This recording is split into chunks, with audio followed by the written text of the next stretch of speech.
Have you seen this dude? I think he's in Texas. He created a machine that just makes water out of thin air. Have you seen this? I have seen that guy. I've seen. Didn't he just get somebody fucking sabotage Yes, his shit yes. somewhere? They sabotaged one of his units, but they got on top of it. And now Viola Davis had like totally pumped him up on Instagram, so he's getting a lot of like donations and stuff. But I think he's legit. Like everything I've looked at, it's like this guy actually made this thing, which could totally revolutionize the world. Well, it definitely works. Apparently, it pulls water out of moisture in the air. Yeah. But I don't think it's. I think it takes a long time. But he was giving away free water. Yeah. I think that's one of the things that was pissing people off. Of course. So the people that were selling water. Yeah. Because Sabotage all it. these people own all of our water. Yeah. Well, I mean, it could be just local people that were selling water from like stores and just decided that their water sales were down. This guy had set up shop in the parking lot. Possibly. I wonder, putting my tinfoil hat on, I wonder if there's not a bigger play in all of that. I wonder if there's not larger entities at work who want to stifle things that would really revolutionize certain industries. I mean, like, there's been a couple of different people who have come up with, hydrogen engines or, something for a car that would just like run on water. And, and for some reason, somehow all of those people die, like very strangely. The one who said he got poisoned, his last words were, "They poisoned me." You don't know that story? No, what happened? This is the guy who invented a supposed water-powered car. And he goes to meet someone to discuss this water-powered car. And he starts gasping he goes to meet someone to discuss it, like someone from the automobile industry or something like that. Yeah. And his last words, he's running out of the place saying, "They poisoned me." Yeah. And he dies. Here it is. Did Stanley Meyer die because he knew how to turn water into fuel? But see, it would not, and I'm not casting any aspersions, but it wouldn't surprise me at all. Because again, like, why stop at sabotage? If you're a massive industry, if you're a massive corporation, and you know that, gas, oil is up to the top. Oil is your commodity, and you need people buying this oil. You don't want somebody coming up with a new technology that is going to make oil, or at least gas for cars, obsolete. You don't want that. Look at this story. The crime scene is in Grove City, Ohio, Franklin County, with all the ingredients of setting in the American province that is dear to crime writers.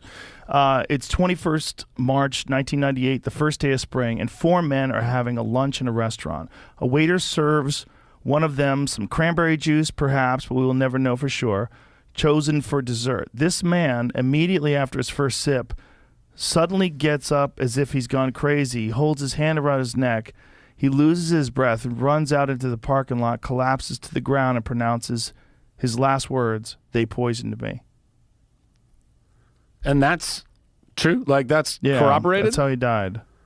This is the guy that figured out a way to have a car run on water. I'll show you the news article that I was on. It was this one. Yeah, the car that ran on water. Greed stops at nothing, man. I mean, this is why we have to change that. We have got to help people get off of greed.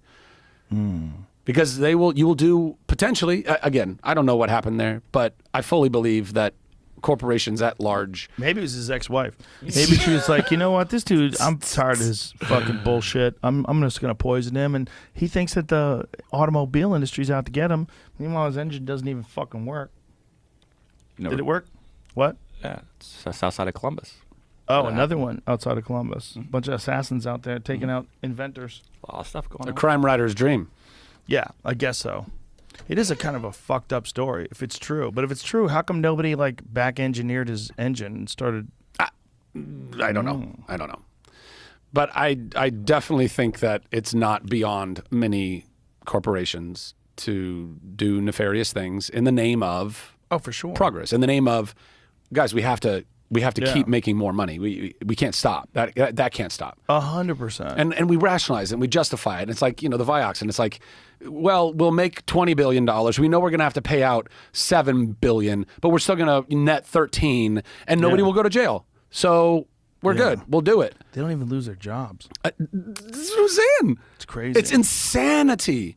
And it's right there, right in front of us. And yet we still just kind of allow these things to go on because we're not collectively enough angry about it. We're all angry at each other, which is the There's worst. Also too much information to really take account of. There's too many stories, too many different things. There's too much stuff going on. Like, to be aware of all of these different scandals, even just with pharmaceutical companies, you'd lose your fucking mind. You don't have the time. No, exactly. But to have leaders that are on top of that stuff that we can trust, which we don't. Definitely don't. Our politicians are all bought and sold. I mean, even the ones that I like or want to like, I don't trust that they have the ability to navigate all of that political scene and not end up fucking contorted by compromise by the time they get to a place of actual leadership where they can do things. Yeah. You know what I mean? It's like, how can we trust this system when the system itself is fucking broken?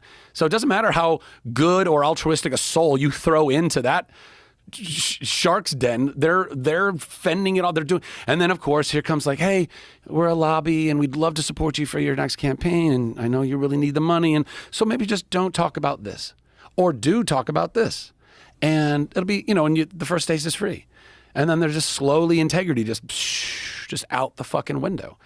So we got to legalize mushrooms. That's how we fix it. That would help.